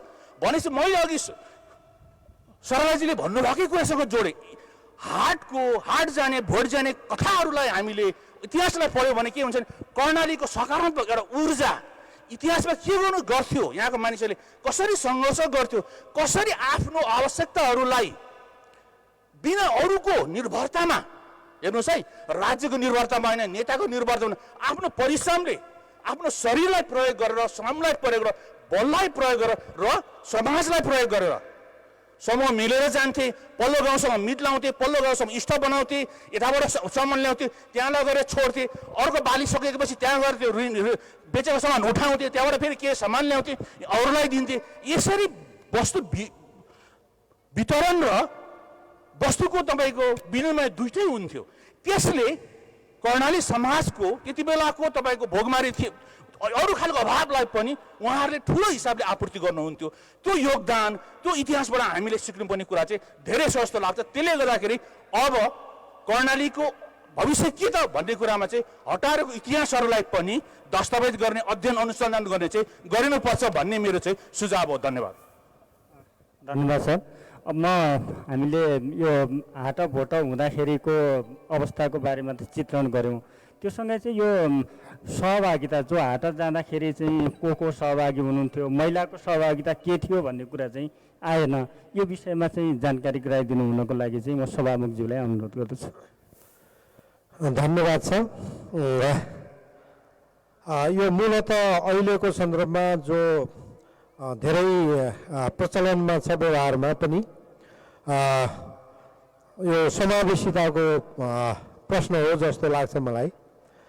खास गरी हाट जाने परम्परामा, प्रक्रियामा, हाट जाने काममा महिलाहरूको चाहिँ नि सहभागिता हुन्थ्यो कि हुन्थेन भन्ने कोणबाट यहाँले प्रश्न गर्नुभएको छ। यो अत्यन्त महत्त्वपूर्ण प्रश्न हो भन्ने लाग्दछ। यसले गर्दाखेरि महिलाहरूको त्यो बेलाको अवस्था कस्तो थियो, महिलाहरू त्यो बेला यी प्रक्रियाहरूमा समावेश हुन सक्थे कि सक्थेनन्, उहाँहरूको विकासक्रम कसरी अगाडि बढ्यो भन्ने सन्दर्भमा थाहा पाउन मद्दत पुग्छ भन्ने लाग्छ। त्यो बेला खास गरी आम रूपमा पुरुषहरू नै हाट जान्थे। खास गरी पुरुषहरूमा पनि अझ यङ जो बलियो परिवारको सदस्य छ, यङ जेनेरेसन जो छ, उहाँहरू नै हाट जाने परम्परा बढी थियो। जसको घरमा युवा छैन, यङ मान्छे छैन, उहाँहरूको घरमा अलि बुढो खालको मान्छे पनि जानुहुन्थ्यो। र जुन घरमा खास गरी मेल मान्छे छैन, फिमेल मात्रै छन्, खास गरी श्रीमान नभएको, खास गरी छोराहरू नभएको घर परिवारबाट महिलाहरू, यङ महिलाहरू हाट जाने चलन थियो। श्रीमान नभएको घरबाट विधवाहरू पनि हाट जाने चलन थियो। त्यो बेला महिलाहरू पनि जाने गर्दथे। पछि आएर त्यो महिलाको सहभागिता अलि बढ्दै गयो, महिलाहरू अलि धेरै सङ्ख्यामा जाने प्रचलन भयो। पहिले सुरुमा चाहिँ नि घरमा अरू कोही नभएपछि, लोग्ने मान्छे नभएपछि अनि छोराहरू अलि तन्नेरी नभएको बेला त्यो घरमा महिलाहरू, दिदीहरू, आमाहरू हाट जाने प्रचलन थियो। त्यो बेला पनि थियो। हामी जाँदाखेरि पनि एउटा गाउँका 25-30 जना हाटहरू गएको ठाउँमा 4-5 जना महिलाहरू हामीले पनि देख्थ्यौँ। त्यो जाने प्रक्रियामा बास बसेको ठाउँमा 2-3 गाउँका, 4-6 गाउँका मान्छेहरू धेरै सङ्ख्यामा बास बस्थे ठाउँमा। अनि त्यो चिने जानेका छन्। पहिलो वर्षको हाट गएको बेला चिने जानेको सम्बन्ध छ भनेपछि बेलुका बास बसेको ठाउँमा दोहोरी गाउने, देउडा गाउने, ठाडी भाका गाउने त्यो प्रचलन थियो। एक गाउँका पुरुष र अर्को गाउँको महिलाहरूको, केटीहरूको बिचमा त्यो गाउने प्रचलन पनि थियो। त्यसैले त्यो इन्टरटेनमेन्टको चाहिँ नि त्यो बेला साधन पनि, त्यसलाई साधनको रूपमा पनि लिने गरिन्थ्यो, त्यसरी पनि गर्ने गरिन्थ्यो। सहभागिताका हिसाबले त्यो बेला पनि थियो। मात्राका हिसाबले अलिक बढी थिएन होला, महिलाहरू पनि हाट जाने परम्परा थियो। हुन्छ, धन्यवाद सभामुखज्यू। अब म सहभागीको प्रश्नहरू लिन्छु। सहभागी कोही हुनुहुन्छ भने हात उठाएर चाहिँ जवाब दिइदिनु होला।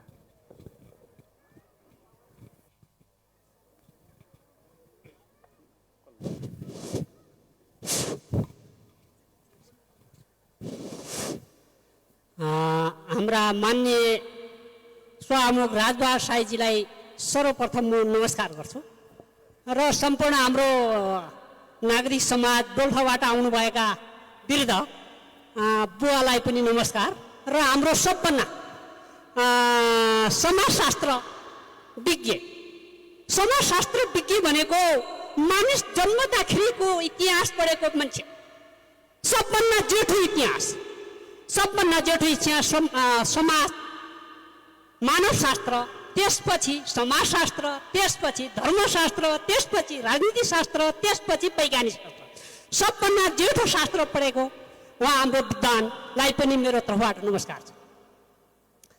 र सर्वप्रथम हाम्रो डोल्पाबाट आउनुभएको हाम्रो नागरिक समाज दाजुले एउटा शब्द बोल्नुभयो, उहाँले 28 र 29 सालतिर विद्यालय नपठाउने परिवारलाई 500 रुपियाँ सरकारले दिएर आफ्ना छोराछोरीलाई विद्यालय पठाउनु पर्ने जो कुरा राख्नुभयो, म यसमा कस्तो गौरव गर्छु भने अहिलेको कम्युनिस्ट सरकार भन्दा त त्यही बेलाको ऐतिहासिक कम्युनिस्ट सरकार ठिक रहेछ नि।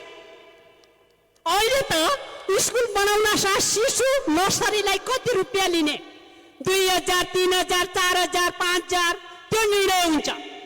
MBBS पढ्नको लागि 60 लाख 65 लाख, डिग्री के अरे विशेषज्ञ बन्नको लागि 2 करोड रुपियाँ खर्च गर्नुपर्ने कस्तो कम्युनिस्ट सरकार। हाम्रो सभामुखज्यू यही हुनुहुन्छ। छोटोमा राखिदिनु होला है। दोस्रो हाम्रो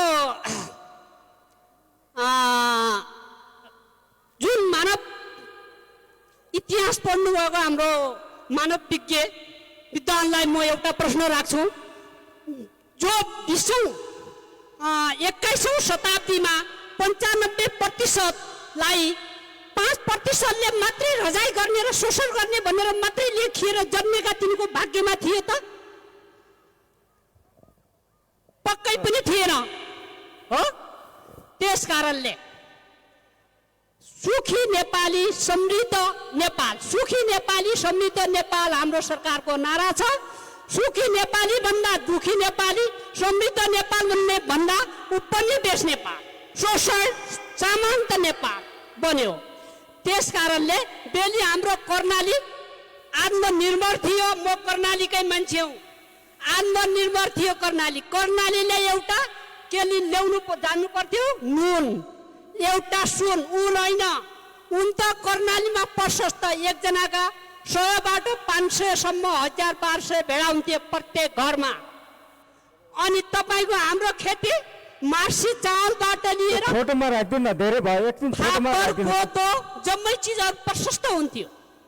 त्यसकारणले आज आत्मनिर्भर हुनको कारण त्यो बाटो पुगेर होइन, राज्यको नीति नपुगेर। धन्यवाद। राखिदिनु त, रोकिदिनु। अर्को को हुनुहुन्छ सहभागी?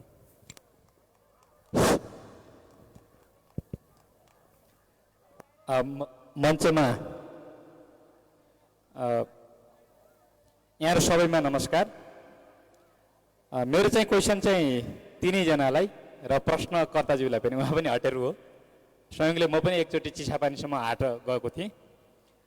जस्तो त्यति बेला तपाईँहरू नुन सुन र उनको लागि भोटतिर जानुहुन्थ्यो अथवा कटासे अथवा तराईतिर जानुहुन्थ्यो। अहिले नुन सुन र उन तपाईँहरूको आँखै अगाडि घरमै आइपुगेको छ भनौँ, गाउँमा पुगेको छ, बस्ती बस्तीमा पुगेको छ। खैर केही ठाउँहरूमा नपुग्या होला, सडकमा पुग्या होला, तर अहिले पहिलेको जस्तो 2-4 दिन हिँड्नुपर्ने, हप्तौँ हिँड्नुपर्ने त्यस्तो अवस्था छैन जस्तो लाग्छ। त्यो अवस्था तपाईँले पार गर्ने बेलामा, जति बेला तपाईँ हटारू हुनुहुन्थ्यो, जति बेला तपाईँ भोट जानुहुन्थ्यो, त्यति बेला तपाईँहरू हाम्रै गाउँमा अथवा हाम्रै घर आँगनमा यस्तो खालको नुन उन र सुन हामी किन्न पाउँछौँ भन्ने कल्पना गर्नुभएको थियो कि थिएन? पहिलो क्वेसन। दोस्रो कुरा, जस्तो तपाईँहरूले भनिरहँदाखेरि त्यति बेला तपाईँहरूले नुन ल्याउनुहुन्थ्यो, नुनको साटो चाहिँ चामल गहुँ धानहरू यहाँबाट पैँचो दुगुनु तिगुनु भनेर लैजानुहुन्थ्यो।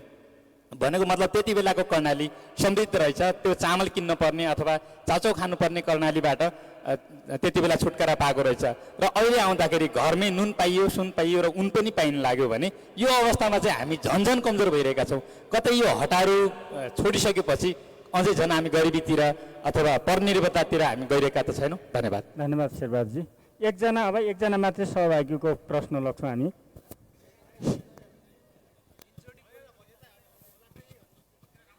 नमस्कार, म पहल असिम। मेरो प्रश्न चाहिँ सभामुख महोदय र जनक राई सरलाई छ। जस्तो म अलिकति हाट जाने कुरा म पनि सम्झन्छु। मेरो बुवा राजापुरसम्म नुन लिन गएको कुरा थाहा पाउँछु म। तर त्यतिखेर नुन ल्याउन जाँदाखेरि अथवा हटारू सामानहरू जे जति लिन जाँदाखेरि हटाले डोको भन्ने चलन थियो हाम्रो ठाउँतिर। हटाले डोको भनेको कहीँ पनि पाल नभएको, माथितिर त्यो जाली भएको। अनि त्यतिखेर हटारूहरू बोक्दाखेरि चाहिँ त्यो हिँड्दाखेरि एउटा लट्ठी बनाउनुहुन्थ्यो। लट्ठीको माथि चरा, बिरालो, कुकुर कुनै पनि प्रकारको चित्र गराउनुहुन्थ्यो। अनि त्यसै गरी कोही तमाखु खाने अम्बलीहरू हुन्थे, उनीहरू चाहिँ तल काँसको उ भएको र माथि माटोको ढिग्राग्ने तमाखु हाल्ने हुक्का पनि बोकेर जान्थे। तर त्यो अहिले हाट जाने कुराको सेसन आउँदै गर्दा त्यो सबै यो कर्णालीबाट र पश्चिमबाट हराउँदै गयो। र यसको लागि, यसलाई जोगाउनको लागि के गर्नु पर्ला जनक राई सरलाई? र तपाईँ कर्णाली प्रदेश सरकारको प्रतिनिधित्व गरिरहँदा यसलाई जोगाउनको लागि विभिन्न ठाउँमा थारू सङ्ग्रहालय छ, सर्प सङ्ग्रहालय छ, अन्य सङ्ग्रहालयहरू छन् र कर्णालीको यो विशुद्ध सङ्ग्रहालय बनाउनको लागि के गर्नु पर्ला? धन्यवाद। धन्यवाद। अब एकजनाको प्रश्न लगौँ अनि त्यसपछि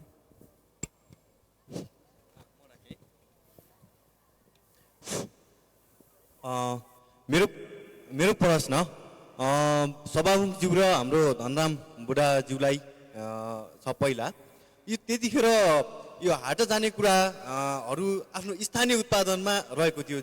हामी जे कुराहरू विनिमय गर्थ्यौँ त्यो कुरा चाहिँ आफूले उत्पादन नगरेसम्म सम्भव थिएन होइन। हामी आफ्नो आत्म उत्पादनमा टिकेको थियौँ भन्दाखेरि अहिले त्यो कुराहरू हामीलाई अहिले चाहिने र हाम्रो पछिल्लो पुस्ताले चाहिँ त्यसलाई व्यवस्थित गर्न नसकेको र तर अहिले हराएको र हामीलाई चाहिन्छ जस्तो लाग्ने, अहिले पनि त्यसलाई फेरि ल्याउँदाखेरि, उत्पादनमा ल्याउँदाखेरि आधुनिक तरिकाले चाहिन्छ जस्तो लाग्ने त्यस्तो कुन चाहिँ कुरा देख्नुभएको छ तपाईँले? अथवा मेरो यति नै। धन्यवाद। अब म वक्ताज्यूहरूसँग गएँ। सुरुमा चाहिँ यता सहभागीले चाहिँ एउटा प्रश्न गर्नुभएको थियो। यो त्यति बेलाको जो विद्यालयको अघि धनराम सरले जो कुराकानी उठाउनु भएको थियो त्यसलाई जोड्न खोज्नु भएको थियो। त्यो प्रश्नको उत्तर दिइदिनु हुन म धनराम सरलाई चाहिँ अनुरोध गर्दछु। मैले त्यो कुरा तपाईँले भनेको एकदम ठिक हो। किन जोडेँ भने माथिल्लो भोट र तल हामी धेरै टाढा दूरी भएको हुनाले उनी हाम्रो चाहिँ भाषै मिल्दैन थियो। भोटे भाषा हामी नजान्ने, यहाँबाट पढेकाले पनि माथि भाषा नजान्ने, अनि उनीहरूको कल्चर बेग्लै थियो। उनीहरू आत्मनिर्भरता थिए। उनीहरू सिर्फ तल आएर के नुन ल्याएर उनलाई अन्न मात्रै चाहिँ लिएर जान्थे। उनीकै घरमा हुन्थ्यो, कुनै बाहिरको कपडा लाउँदैन थिए। उनी आफ्नै भोटे तपाईँको बुनेको बोखु, बुनेका लाम सबै लाउने कुरा उनीकै हुन्थ्यो। सिर्फ एउटा खानको लागि नुन र अन्न साट्थे। त्यसै गरी बसेको थियो। र अनि के भयो भने भोटभरिमा हामीले सर्वेक्षण गर्दाखेरि लामा पढेका, बुद्ध पढेका चाहिँ थिए, नेपाली पढेका त्यहाँ कोही नभएको हुँदा सुरुमा सुरु हुँदाखेरि के भयो भने बोर्डिङ त लियो, त्यहाँ चाहिँ विदेशीहरूले चाहिँ गएर त्यहाँ खोले सङ्घ संस्थाले। तर के भयो भने छोराछोरीहरू तपाईँको भेरा गोला पठाउने, चौकी जाग्न पठाउने, विद्यालयमा कति पनि नपठाउने। अनि यो नेपाली पढेर के हुन्छ भने नेपाली आमाले पनि नबुझ्ने, बाबुले पनि नबुझ्ने, बच्चा झन् बुझ्दै नबुझ्ने, त्यो बेलाको त्यस्तो अवस्था। अनि त्यहाँ के गरेर त्यो सङ्घ संस्था र विदेशीहरूले ल तिम्रो छोरा तपाईँको स्कुलमा पठाऊ, तिमी पनि 500 रुपियाँ दाम दिन्छु भनेपछि किन फकाए। ल त्यसो भयो भने बाबुले पनि 500, बाबुआमाले अभिभावकले 500 रुपियाँ राख्ने, अनि छोराछोरी विद्यालयमा पठाउने। अनि हुँदा अहिले त अब भोटभरि अब हाम्रो तल्लो भेग हुँदा नि माथि धेरै बोर्डिङहरू खोलिसकेका छन्। तपाईँको भिजेरमा छ, सालदाङमा छ, सिमेनमा छ, छार्का छ, अनि काकोट छ, मुकोट छ, धेरै बोर्डिङहरू। त्यो बेलामा त्यस्तो अवस्था थियो। त्यसैले त्यहाँको चाहिँ भोटेहरूलाई नेपाली भाषा, नेपाली चाहिँ यो विद्यालयको खाँचो थियो। अनि त्यसलाई पहिला फकाउँदाखेरि त्यो पढे, अनि त्यसले गर्दाखेरि पछि किन लहर भयो। उसले 500 खायो, पैसा पनि पाइयो, छोरो पनि पठाउँ भन्ने लहर भयो। अनि हुँदा अहिले किनभने हामीभन्दा माथि भोटे त्यति बाथा, अब सबै बोर्डिङ पढेका छन्। त्यो बेलाको त्यस्तो समय थियो डोल्पाको माथिल्लो भोटमा भन्ने कुरा मैले यहाँ एक उदा चाहिँ मैले राखेँ। धन्यवाद। अब यसपछि सभामुखज्यूलाई सहभागीको प्रश्नको उत्तर दिइदिनु हुन अनुरोध गर्दछु। प्रश्नहरू असाध्यै महत्त्वपूर्ण छन्। खास गरी पहिलेको समाज आत्मनिर्भर थियो सम्पूर्ण रूपमा। बिस्तारै आधुनिकता विकासको प्रक्रिया अगाडि बढेसँगै हामी परनिर्भर हुँदै गयौँ भन्ने कुरा एकदम सत्य कुरा हो। यससँगै अघि एकजना व्यक्तित्वले सोध्नु भएको थियो पहिलेको शिक्षा निःशुल्क थियो, अहिले पैसा तिर्नु परिराखेको छ भन्ने। म यो सानो अनुभव म सुनाउन चाहन्छु। मैले एक क्लास मेरो गाउँ विकास समिति, पहिले गाउँ पञ्चायत थियो, त्यो गाउँ पञ्चायत आफ्नो टोलमा होइन, मैले त्यो अर्को गाउँ पञ्चायतमा पढेको थिएँ। भन्दाखेरि सुरुमा पढ्दाखेरि पनि मैले घर छोडेर पढेको हो मैले। त्यसपछि धेरै सातु सामेल बोकेर धेरै पर अहिलेको 20औं 40औं किलोमिटर 50औं 60 किलोमिटर 100 किलोमिटर पर गएर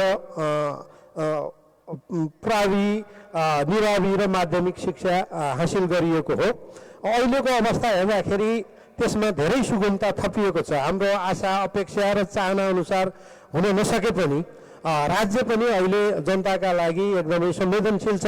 अहिले खास गरी आधारभूत तहमा पैसा तिर्नु पर्दैन, निःशुल्क चाहिने व्यवस्था गरेको छ। सबै मान्छेलाई आधारभूत तहका लागि सरकारले व्यवस्था गरेको छ। यो तुलनात्मक रूपमा पहिलेभन्दा अहिले विकास भएको अवस्था हो। केही पनि भएन भनेर हामीले भन्नु हुँदैन जस्तो लाग्छ, त्यो अवस्था होइन। अर्को कुरा जहाँसम्म परनिर्भरताको कुरा हो, मैले हाट आउँदाखेरि बिना जुत्ता बिना चप्पल म खाली खुट्टामा हाट आएको। मैले धेरै पछि 5 रुपियाँको एक जोड जुत्ता, प्लास्टिकको जुत्ता, त्यो बेला कपडाको जुत्ता पनि थिएन, 5 रुपियाँको प्लास्टिकको जुत्ता। त्यो जुत्ता के हुन्थ्यो भन्दाखेरि अलि साह्रो हुन्थ्यो, त्यो साह्रो हुन्थ्यो र त्यसले प्लास्टिकले अलिकति छालालाई घोचेर घाउ बन्ने सम्भावना बढी हुन्थ्यो। त्यो जुत्ता मैले लगाएको छु। पछिल्लो वर्ष अलि नरम खालको 10 रुपियाँको जुत्ता पनि मैले लगाएको छु। त्यो बेला चाइनिज जुत्ता भनेर भन्थे, अलि पछि चाइनाले प्रोडक्ट गरेको कपडाको जुत्ता आएको हो। त्यो जुत्ता सानो केटाकेटीलाई त्यो बेला उपलब्ध थिएन। अलि ठुलो मान्छे हुने खाने मान्छेले त्यो कपडाको जुत्ता लगाउने गर्थे र मेरा दिदीहरूलाई मेरो बुवाले हाटबाट त्यो जुत्ता ल्याइदिनु भएको थियो।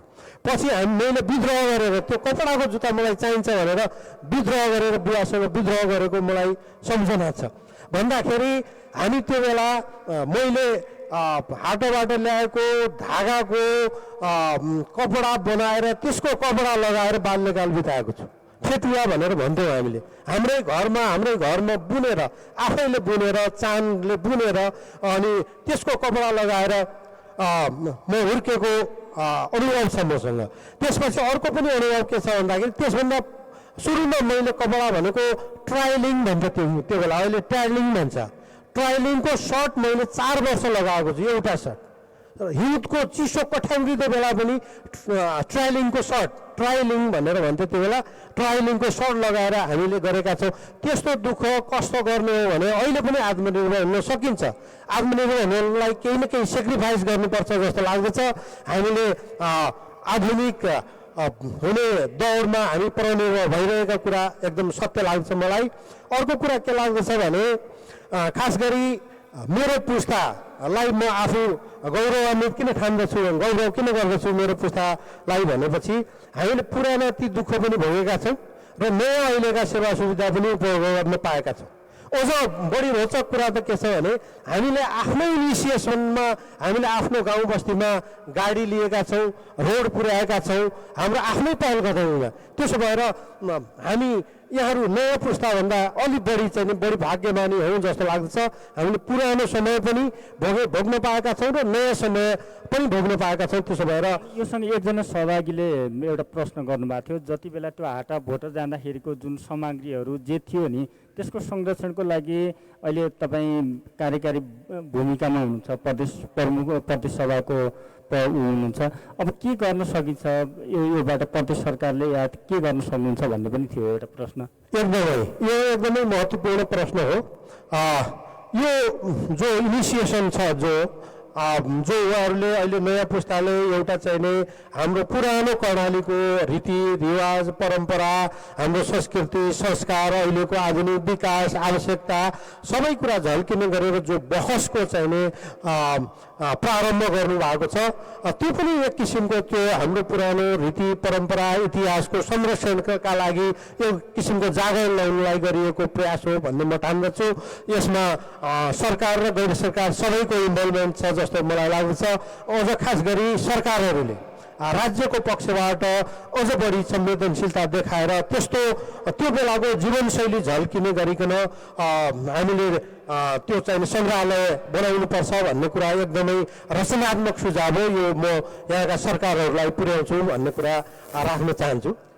धन्यवाद सभामुखज्यू। अब अन्त्यमा सहभागीका प्रश्न र अहिलेसम्मको चाहिँ आफ्नो अनुभवको बारेमा चाहिँ भनिदिनु हुन मानवशास्त्री डाक्टर जनक राईज्यूलाई अनुरोध गर्दछु। यहाँहरूको प्रश्नको लागि धेरै धेरै धन्यवाद। मैले कसरी बुझेँ भने यसरी बुझ्दाखेरि पनि राम्रो पनि हुन्छ होला जस्तो लाग्छ भने भूगोललाई जोड्ने मानिसहरूले नै हो है। पहाड थियो, हिमाल थियो, तराई थियो भन्ने कुरा गर्यो, तर त्यसलाई जोड्ने मानिसहरूले हो। र भूगोलको कथा संस्कृतिले लेख्ने हो जस्तो लाग्छ। अलिक बढी साहित्य भयो जस्तो लाग्यो, तर माफ गर्नु होला। यो मलाई यस्तो लाग्छ। मैले यो किन कुरा गरिरहेको छु भने अहिले हामी जुन प्रश्न आयो नि अब के गर्नु पर्ला त भनेर अहिले फेरि अब हाट जाऊ, हटारू भएर हाट जाऊ, बजार नजाऊ भन्ने कुरा त अब एक किसिमले त्यो खालको कुरा गर्न यहाँ त्यो सम्भव भएन। अहिले कस्तो भइरहेछ भने यो दराज अनलाइन भन्नेले हाट भनेर उसले चाहिँ तपाईँको अब अनलाइनमा हाट गर्न थाल्यो अब होइन। अब भनेपछि त्यो हाट भन्ने शब्दलाई चाहिँ तपाईँ अब पुँजीवादले यस्तो प्रकारले लिन थाल्यो कि अब तपाईँको त्यसको अर्कै खालको त्यसको प्रयोगमा आइसकेको छ। तर यहाँ के भन्दाखेरि अब हामीले बुझाउनु पर्ने कुरा के होला अथवा नयाँ पुस्ताले हामीले बुझ्नुपर्ने कुरा के होला भने हाट जाँदाखेरि कस्तो खालको अर्थतन्त्रलाई उहाँहरूले प्रशय दिनुभयो भन्ने कुरा महत्त्व होला। यो मुनाफा कमाउने हिसाबले गरिएको विनिमय थिएन।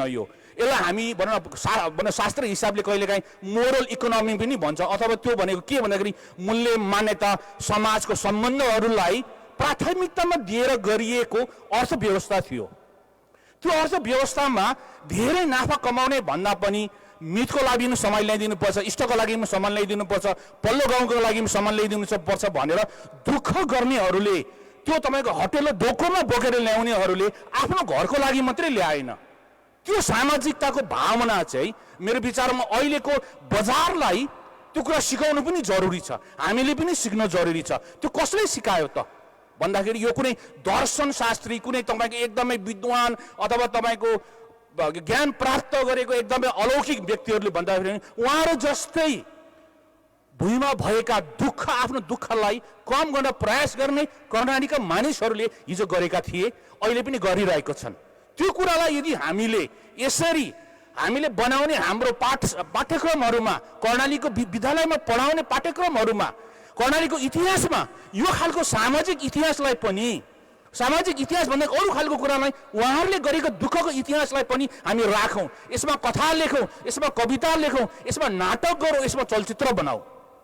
यसले मेरो विचारमा हिजोको भूगोलको बारेमा कसरी तपाईँको मानिसहरूको बिचमा आदान प्रदान हुन्थ्यो, कसरी सामाजिक सम्बन्ध हुन्थ्यो, विभिन्न खालको जातहरू थिए, विभिन्न किसिमको तपाईँको सामाजिक तपाईँको समूहहरू थिए, तर पनि उनीहरूको बिचमा मैले यो भन्नु खोजेको होइन कि हाट जाँदाखेरि चाहिँ तपाईँको जातीय विभेद सकिन्थ्यो भन्नु खोजेको होइन। तर हाटमा जाँदाखेरि कमसेकम 30 दिनको समयमा हाटमा जो जान्थे उनीहरू एउटा परिवारको रूपमा जान्थे।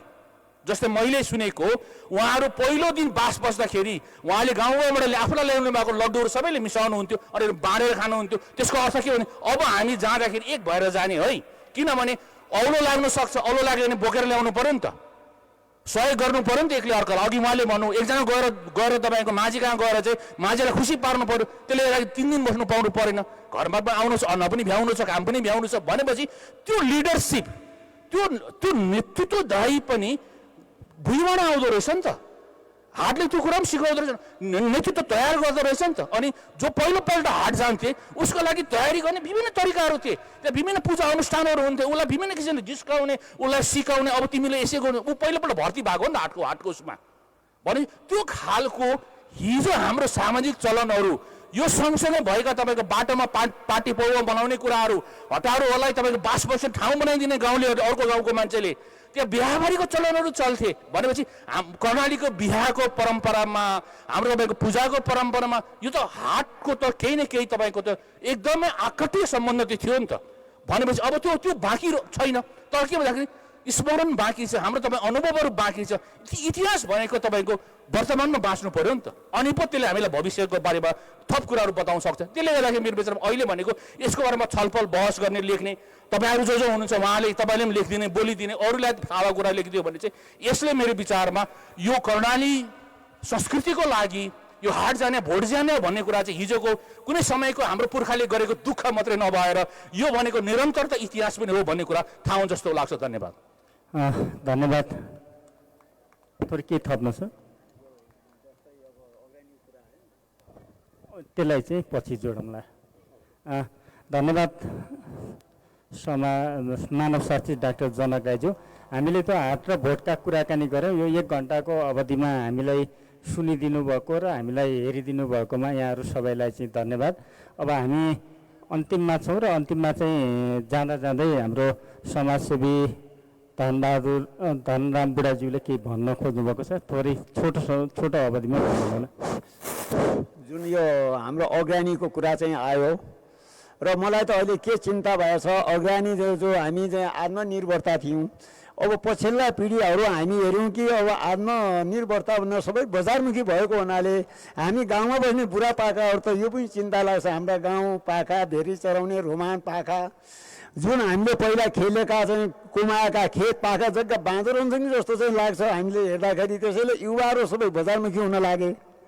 अनि आत्मनिर्भर तपाईँको चाहिँ गाउँघरमा बस्ने बुढापाकाले कति दिन आत्मनिर्भर गर्ने, त्यस कारणले कर्णालीका सबै युवाहरूले आफ्ना पाखा घर जग्गा आत्मनिर्भर तपाईँको बन्नको लागि आफ्नो ठाउँ बस्तीमा नछोडिदिनु हुनु पछिल्लो पिँढीहरूलाई हाम्रो आग्रह छ, होइन हजुर? के भन्ने? धन्यवाद। हामी यो कर्णाली उत्सव कुडा कर्णालिकाको दोस्रो संस्करणको दोस्रो दिनको अन्तिम सेसनबाट आजका कार्यक्रमका वक्ता प्रदेश सभाका सभामुख आदरणीय राजबहादुर साईज्यू, डोल्पाका समाजसेवी धनराम बुढाथोकीज्यू र मानवशास्त्री डाक्टर जनक राईज्यूसँगै म कार्यक्रम प्रस्तोता नगेन्द्र उपाध्याय बिदा माग्छु। धन्यवाद। नमस्ते। धन्यवाद। हाट जाने भोट जाने सत्रका वक्ताहरू माननीय सभामुख राजबहादुर साईज्यू, डोल्पादेखि हुनुहुन्छ समाजसेवी धनराम बुढाथोकी, मानवशास्त्री जनक राई र सहजकर्ता नगेन्द्र उपाध्यायज्यूलाई। अब भने हाम्रो कर्णालीको नासो दिने कार्यक्रम रहेको छ। नासोभित्र के छ भन्दा कर्णाली छ, यहाँ चाहिँ कर्णालीका अर्ग्यानिक कुराहरू चाहिँ हामीले त्यसभित्र समावेश गरेका छौँ र नासो वितरण गरिदिनुको निम्ति म आयोजक समिति सदस्य ज्योति कटुवालज्यूलाई हार्दिक अनुरोध गर्दछु। र हामी माझ अब गजल सन्ध्या पनि रहेको छ। गजल सन्ध्यामा उपस्थित हुनुहुन्छ वीरेन्द्रनगर नगरपालिकाका मेयर हाम्रा अभिभावक देवकुमार सुवेदीज्यू, त्यसै गरी प्रदेश योजना आयोगका मान्य सदस्यहरूको पनि हामीले उपस्थित देखिरहेका छौँ। र आज मात्रै हामीलाई थप ऊर्जा प्रदान गर्नका निम्ति कर्णाली उत्सवका अभिभावक आदरणीय केवल भण्डारी सर पनि आउनु भएको छ। सरको आगमनले अझै हामीलाई थप ऊर्जा मिलेको छ।